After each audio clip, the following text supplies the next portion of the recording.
One of the things I've been seeing, and I'm sure you have too, is how the advice and counsel of all the so-called experts is constantly changing in terms of how we're going to deal with what's going on in our world and this virus.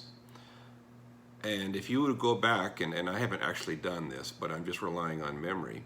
If you go back to, let's say, March, the month of March, and you would watch some of the interviews with the experts, they had a completely different response to what needs to be done about coronavirus than they did in, let's say, mid-April. And now we're in the early part of May, and again, you see a lot of those same people changing and updating their views. Now, it's pretty easy for us to criticize and say, well, they should have known and this and that. And my opinion is that they're learning along with the rest of us, and they're doing their best, most of them, trying to keep up and trying to adapt. And that's not actually the purpose of this video. I'm just trying to point out at the beginning how plans change based on new information and how we process that information. And it reminded me of the way in which Psalm 33, verse 10, makes a point about planning. It makes a point about the kind of advice we follow. Here's what it says, Psalm 33, verse 10, "The Lord brings the counsel of the nations to nothing. He makes the plans of the peoples to no effect." And if that doesn't describe what's going on in our nation right now, I don't know what does. All the experts are proving to be not quite as expert as we thought. All the people who thought they had an answer are showing that they actually didn't have an answer. And again, I'm not saying that anybody could have known how this was going to play out, what was going to happen. I'm just saying we get into situations and then events change and circumstances change, and we have to adapt our plans. And that's not just a situation that's true with this virus, that's something that's true in our lives. I'm not the same person I was 10 years ago, neither are you. And the plans I might have had back then, I've changed them. I've adapted to new realities because situations don't stay the same. And the plans that we have, the counsel that we establish, oftentimes the Lord will take our best intentions and all the information we've brought together and formulated a plan of attack for whatever it might be we're trying to do. God will take that, and as this verse says, He will bring it to nothing. And for us as Christians, for those of us who follow Jesus Christ, this should come as no surprise, and it should also help us to be humble. It's pretty easy for us to make big statements. It's pretty easy for us to talk about all the things that we're going to do and how things ought to be. And yet the Bible very clearly says here, all the things that we've planned, if we're not in tune with the Lord, they'll come to nothing. In fact, the next verse says if you're going to make plans, if you're going to establish a plan of attack about something, you need to consider the fact that God is the ultimate one and the only one who knows what's going to happen. Look at verse 11, Psalm 33. "The counsel of the Lord stands forever." So contrast that with the beginning of verse 10. "The Lord brings the counsel of the nations to nothing." That's the first part of verse 10, first part of verse 11.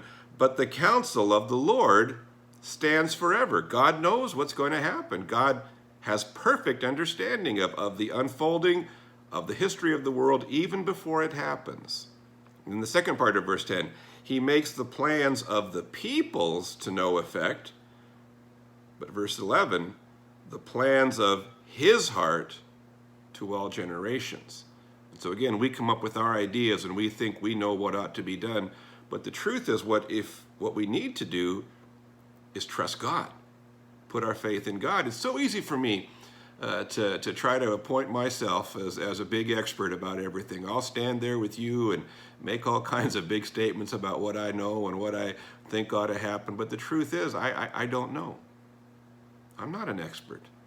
I'm just someone with an opinion like you, like a lot of the experts out there. And ultimately, verse 12, and of course it's talking about nations, but this applies to individuals. Verse 12 says, "Blessed is the nation whose God is the Lord, the people he has chosen as his own inheritance." And that's really the flow of the passage. The Lord brings the counsel of the nations to no effect, the plans of the peoples to no effect. The counsel of the Lord, however, stands forever, and the plans of his heart will endure through all generations. And therefore, blessed is the nation whose God is the Lord. Let's apply that to your life and mine. When I establish my own counsel and my own plans, God is very likely to bring my ideas to nothing because they're just my ideas. Whereas his plans for my life and those that I love and those who are around me, those plans will stand forever. Those plans will stand throughout eternity. And if I understand this and I put myself in submission to his leadership, then you could say not just blessed is the nation whose God is the Lord, but blessed is the person whose God is the Lord. Just want to give you some good advice from someone who's done a lot of dumb things in his life. That's me. Trust God. Stop making so many plans. Stop doing quite as much research as you're doing to identify this and that and positives and negatives and pros and cons, and spend some of that time, spend a lot of that time seeking God.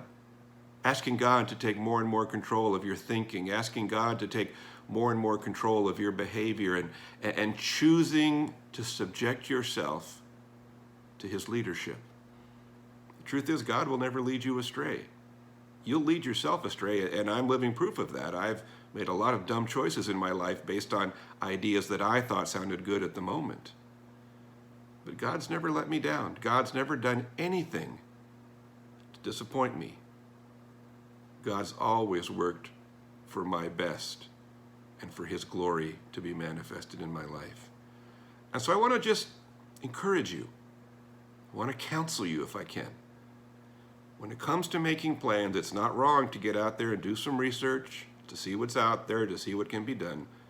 But far more than that, take your plans to the Lord. Put them before him and say, God, this is what I'm thinking. Does this meet with what you want for my life? And then ask him to lead you into his direction and into his path. And trust him to do what's right.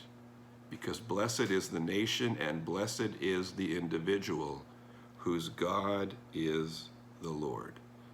That was true when this was written thousands of years ago in Psalm 33. It's still true today. And it will see you through uncertain times, unsteady moments. It will give you a foundation for doing what is best.